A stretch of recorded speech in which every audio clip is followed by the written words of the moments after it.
1200 ചില്ലുവാനും ബൂത്തുകൾ. ആ ബൂത്തുകളിലെ മുഴുവൻ പ്രവർത്തകരല്ല, ആ ബൂത്തുകളിൽ വോട്ടർമാരടക്കം പ്രചരണത്തിനിറങ്ങി. എറണാകുളത്തു നിന്നും മറ്റ് ജില്ലകളിൽ നിന്നുമൊക്കെ ഒരുപാട് അമ്മമാർ വന്ന് അവിടെ പ്രവർത്തിച്ചിട്ടുണ്ട്. മുംബൈയിൽ നിന്ന്, മധ്യപ്രദേശിൽ നിന്ന്, ഡൽഹിയിൽ നിന്ന് എത്രയോ വ്യക്തികൾ, 1000 പേരെങ്കിലും ഉണ്ടാകും. ഈ 42 ദിവസവും എൻ്റെ പ്രയത്നത്തിനിടയ്ക്ക് അവരാണ് സത്യത്തിൽ എന്നെ പ്രൊജക്റ്റ് ചെയ്ത് കാട്ടിയത്. കാരണം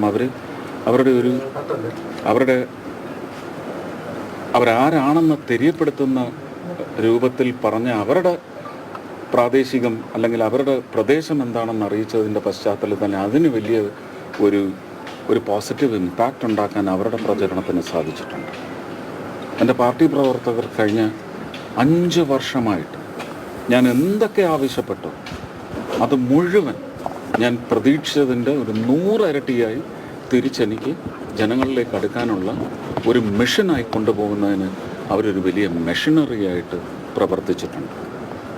ഭാരതീയ ജനതാ പാർട്ടിയുടെ സ്റ്റേറ്റ് ഘടകത്തിന് ഒരുപക്ഷെ എന്നെ അവിടെ കൊണ്ടുവന്ന് ലോഞ്ച് ചെയ്ത് 2023 ലോഞ്ച് ചെയ്ത ശ്രീ അമിത് ഷാ, നരേന്ദ്രമോദി എനിക്കെൻ്റെ രാഷ്ട്രീയ ദൈവമാണ് എന്ന് പറയുമ്പോഴും ലിബറലാണോ എന്ന് ചോദിച്ചാൽ ആ നേച്ചർ വെച്ച് ഞാൻ പറയുന്നതല്ല. ഞാൻ ഇന്നും ആരാധിക്കുന്ന ഭാരതത്തിൻ്റെ real architect Shrimati Indira Gandhi, Shri PV Narasimha Rao, Morarji Desai, Jayaprakash Narayana, LK അദ്വാനിജി, AB Vajpayeeji തുടങ്ങി എൻ്റെ പ്രിയപ്പെട്ട സഖാവ് EK നായനാർ, ശ്രീ K കരുണാകരൻ. അവിടെ ഒരു മിതവാദിയോ അല്ലെങ്കിൽ സർവജന ഇഷ്ടം നേടാനോ വേണ്ടി പറയുന്നതല്ല. ഇതെല്ലാം എൻ്റെ ഹൃദയത്തിൽ ഇപ്പോഴും ഞാൻ സൂക്ഷിക്കുന്ന ബിംബങ്ങൾ തന്നെയാണ്. അതങ്ങനെ തന്നെ ഉണ്ടാവും. അപ്പോൾ ഈ 2 സൂപ്പർ ഹീറോസാണ് എൻ്റെ 2 മാരെന്ന് ഞാൻ അന്നും പറഞ്ഞിട്ടുണ്ട്. ഇനിയും അവർ തന്നെയാണ് എൻ്റെ 2 നേതാക്കന്മാർ. അവരാണ് എന്നെ അത്രയും മനോഹരമായിട്ട് അവിടെ ലോഞ്ച് ചെയ്യുകയും ശ്രീ നരേന്ദ്രമോദിയാണ് എന്നെ ഒരു വിശ്വാസ്യതയുടെ കാര്യത്തിൽ എനിക്ക് ഏറ്റവും വലിയ ആലിംഗനവും ഹാരാർപ്പണവും ഒക്കെ നടത്തിയത്. ആ ഹാരാർപ്പണത്തിലേക്കാണ് തൃശ്ശൂരിലെ ജനത ഇന്ന് നേരായ വഴിക്ക് വന്ന് എല്ലാ കിംവദന്തികളെയും പുറന്തള്ളിക്കൊണ്ട് എനിക്ക് ഈ അലങ്കാരം, ഈ നെറ്റിപ്പട്ടം ചാർത്തി തന്നിരിക്കുന്നു.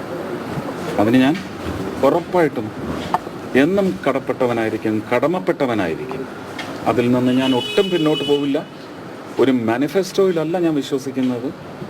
തൃശ്ശൂരിനെ സംബന്ധിച്ച് ഞാൻ കഴിഞ്ഞ 10-25 വർഷമായിട്ട് ഗുരുവായൂരപ്പനുമായിട്ടുള്ള അമിതമായ അടുപ്പം മൂലം, അതല്ലാതെ തൃശ്ശൂരുള്ള ഒരുപാട് കുടുംബക്കാരും ബന്ധുക്കളും സുഹൃത്തുക്കളും അടങ്ങുന്ന വൃന്ദം, അത് കഴിഞ്ഞ് കഴിഞ്ഞ 7 വർഷമായിട്ട് ഒരു MP ആയിരിക്കുന്ന കാലം തൊട്ട് അവിടുത്തെ വിവിധ വിഭാഗങ്ങൾ എന്ന് പറഞ്ഞാൽ ഫിനാൻഷ്യൽ സെഗ്മെൻറ്റ്സാണ്, അവരുടെ എല്ലാം ഇംഗിതങ്ങളൊക്കെ അറിഞ്ഞതിൻ്റെ പശ്ചാത്തലത്തിൽ ഒരു മാനിഫെസ്റ്റോയിൽ ഞാൻ ഒതുങ്ങില്ല. അവിടെ ഞാൻ കൊടുത്ത വാക്ക് ഞാൻ പാലിച്ചിരിക്കും.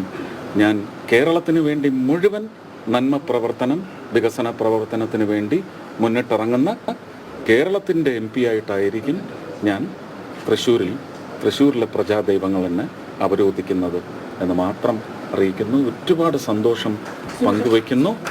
ഒരുപാട് സന്തോഷം.